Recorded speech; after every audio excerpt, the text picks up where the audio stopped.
Christine Pelosi. She's a Democratic strategist and author of the book Campaign Boot Camp. Christine, welcome. Thank you.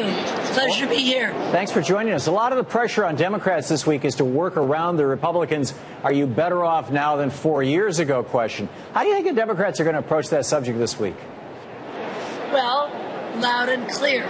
Are we better off with health care? Yes. Are we better off ending military discrimination by repealing Don't Ask, Don't Tell? Yes. Are we better off with Wall Street reform? Yes. Are we better off with the greatest increase in VA benefits in our nation's history? Yes. Are we better off with the jobs plan that saved or created 3.5 million jobs in 29 straight months of private sector job creation? Yes. And is Osama bin Laden better off? No. Yeah, and it's going to be interesting how they handle that. What sort of different messages will you hear coming out of the DNC than you heard coming out of the RNC? Well, you just saw our wonderful House Democratic women led by House Speaker and soon-to-be Speaker again, Nancy Pelosi.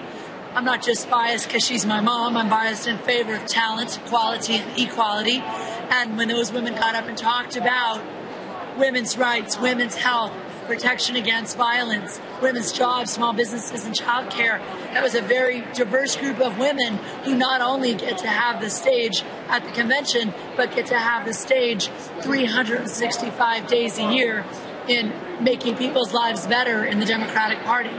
You're going to see a lot of mention of veterans. First of all, our nominee is going to thank the military, and our nominee is going to thank our nation's veterans. Our nominee is going to focus on the positive role that the public sector and the private sector make working together. So those will be some differences between the parties that we think will give America a clear choice. A lot of the excitement and support for Obama in the 2008 campaign came from the population of young adults. Do you feel that the youth vote, young people are as heavily involved in this year's election cycle?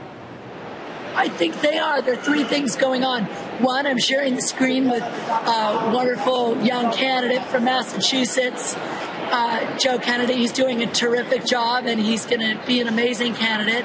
We have a lot more young people, women, and candidates of color running now than ever before. That energizes young people. We have a president who went out and recruited more volunteers this year than ever before. Oh, I have to stop. Looking at Ted Kennedy for a minute there. Okay. And three, we also know that the Republicans are smart. They know that a lot of young people and people of color voted for Barack Obama, so they started with their voter suppression tactics to knock those people off the rolls or require an ID. Some states, it's easier to buy a gun than it is to vote, and that's just plain wrong. So we're going to try to do whatever we can to re-enfranchise those young people.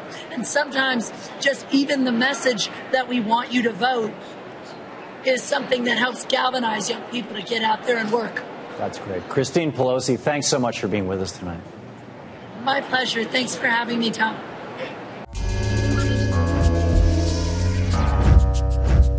What?